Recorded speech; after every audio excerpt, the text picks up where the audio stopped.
Hello my fellow riders and welcome to Ride and Reviews. Today we're going to be doing a tutorial on things to check when your bike doesn't start.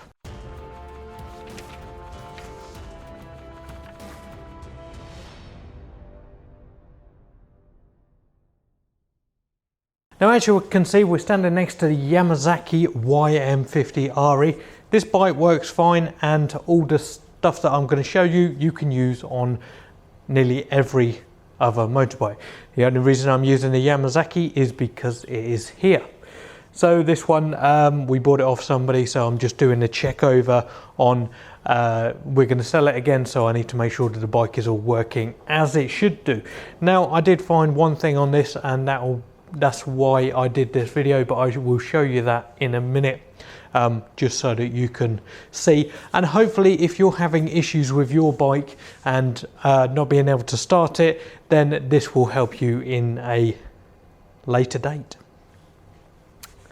So tip number one, remember that with all bikes now, Euro 3 and a plus, I believe, they all have to have a kill switch on the side stand. So if your side stand is down, your bike is not going to start. Some of them will start in neutral, but as soon as you put them into first gear, they will cut out.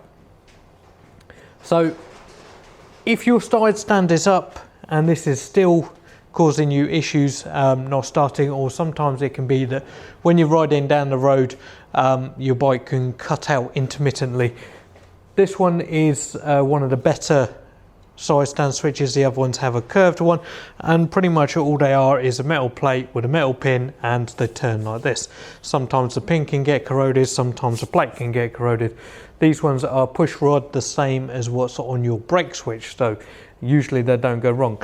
What you can do on these is you can spray some WD-40 up the end of the pin, and if there is an intermittent issue with connection, that will usually sort it out.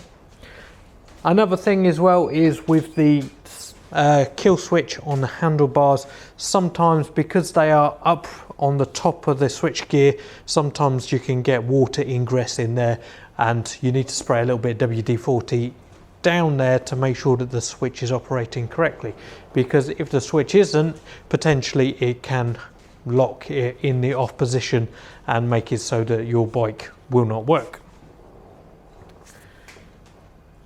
On pretty much all bikes now, Euro 4 plus, anything with electronic carburation, fuel injection or anything like that, have 2 fuses in a minimum. So things like Hondas usually have 4 or 5, and they will control different things like the lighting, the clocks, the fuel injection system, the main power. Some of the smaller capacity or some of the cheaper bikes only have 2 fuses. One is for the main power, so your headlights, your ignition and all that, and the other one is for like your fuel pump, your fuel injection system. So if the second fuse goes, you're not going to notice straight away that there's an issue until you try and start your bike, and it will not start. So make sure that when you check those fuses. Also, we have had a couple of problems in the past where the fuse was absolutely fine.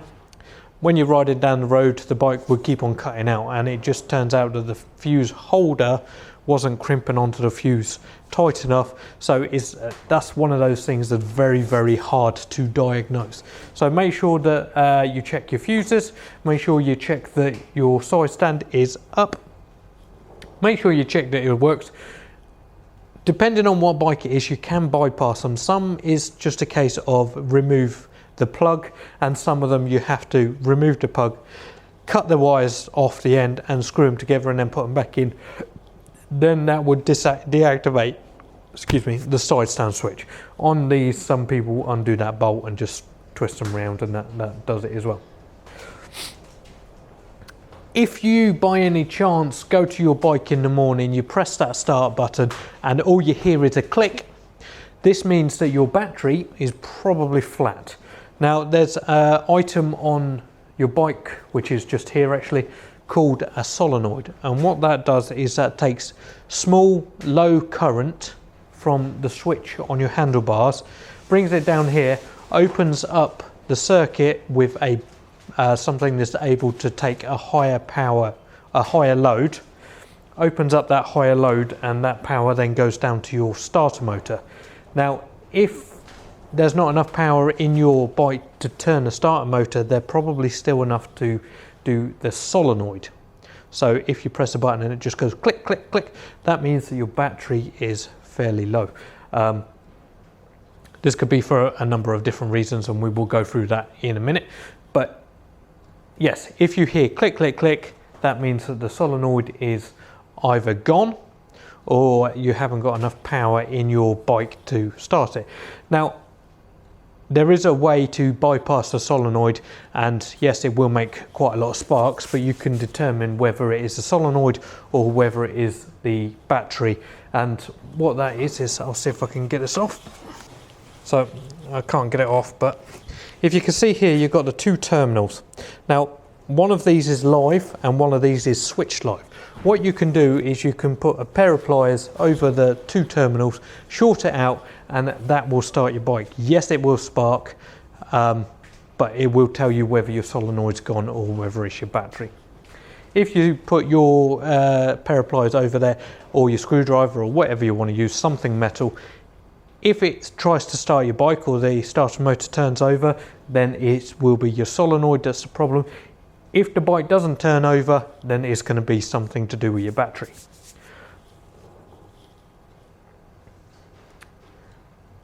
Also, as well, with that sort of thing, again, switch gear, make sure you put some WD-40 over your switch gear once in a while.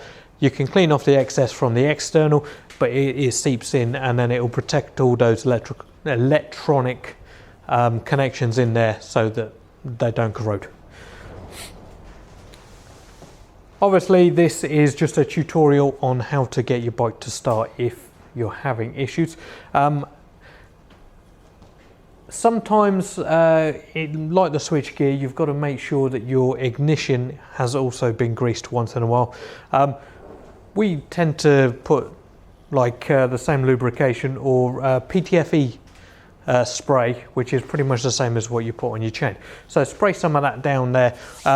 The other thing you can do is get some standard grease, dip your key in the standard grease and then put it in the lock, and just do that a couple of times, just so that you get a good amount of grease into your locks, into your lock on your ignition, and that will make it so that you can get your key in and out all right, and two, that it twists as it should do. Most of these things are down to general maintenance and general looking after your bike. Try and keep it not from riding in the wet, but try and store it in the dry, because that will help the longevity of the bike. As you can see, this bike isn't very clean anyway, and all this is going to do is end up corroding something at the end of the day. So just go over it with clean it once a month. That always helps.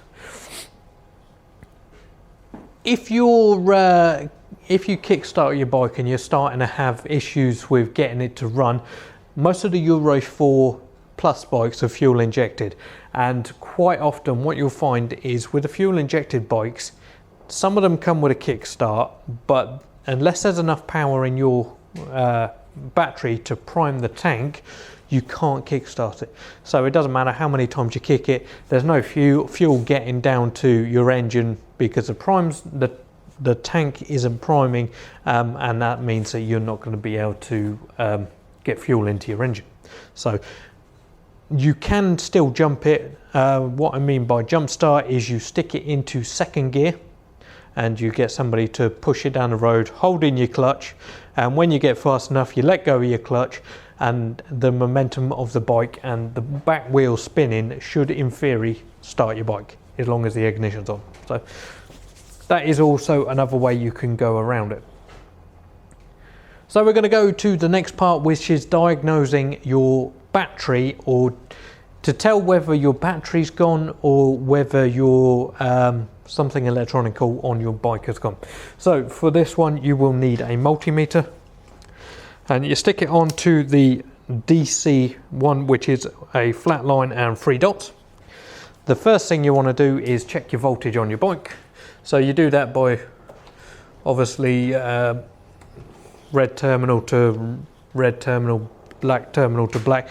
On this, it doesn't really matter. If you put it the wrong way around, all it's going to do is have a line on it.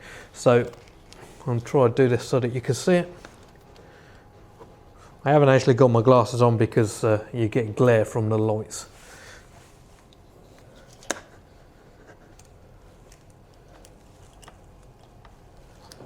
So as you can see on there, it's 12.58. Now what it's supposed to do is when you start the bike, the voltage will go down instantly, and then the bike is supposed to bring the voltage back up to about 13-ish volts. So we'll start it up.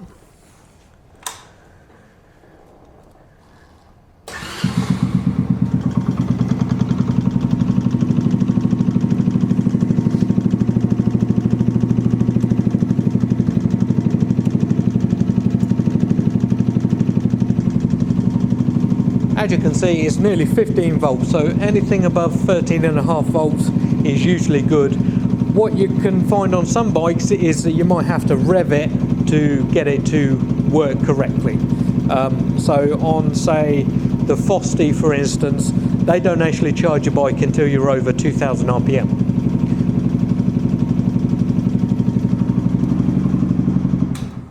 So as you can see from that demonstration, this bike actually works as it should do.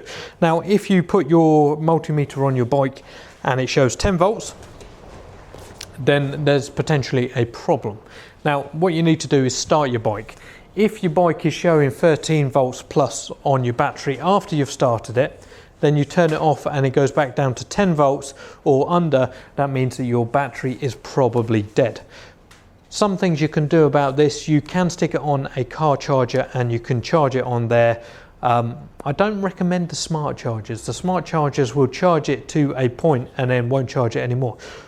Generally, if you're trying to recover a battery back to life, you need one of the older style battery chargers that will still keep on pumping in current even when the battery is fully charged. It's not a lot of current, but what you find is they desulfate the plates and it makes it so that the battery will potentially come back. It doesn't always work, but you can try it. What have you got to lose? Batteries for these sort of bikes are about £50 now, from 50 to about 200 something. So yeah, give it a go. Why not? You're not losing anything. If you do put it on one of those chargers and the battery starts to warm up, disconnect it, because it will just keep on getting hotter and hotter until potentially it melts. If you put the battery on, it's running at 12. If it's at 12 volts and when you accelerate the bike it doesn't increase, then you've got a problem with one of three things on your bike. So it's either going to be your regulator rectifier, potentially it could be your ECU, but usually the power doesn't go through the ECU like that. So it's either your regulator rectifier or your stator, or some wiring issue in between. So yeah, for your bike to start you need four things. So you need fuel, air, compression and a spark. If you've got all those four things, then you should be able to start pretty much any bike. Obviously there's a lot of things that go in between, but the basics are fuel, air, compression, spark, and that should start nearly all bikes. Now I hope this has helped you out, and I hope you will have learned something through this. There are other things that potentially could cause an issue, like if your choke isn't working correctly or if it's stuck on, then your bike won't start.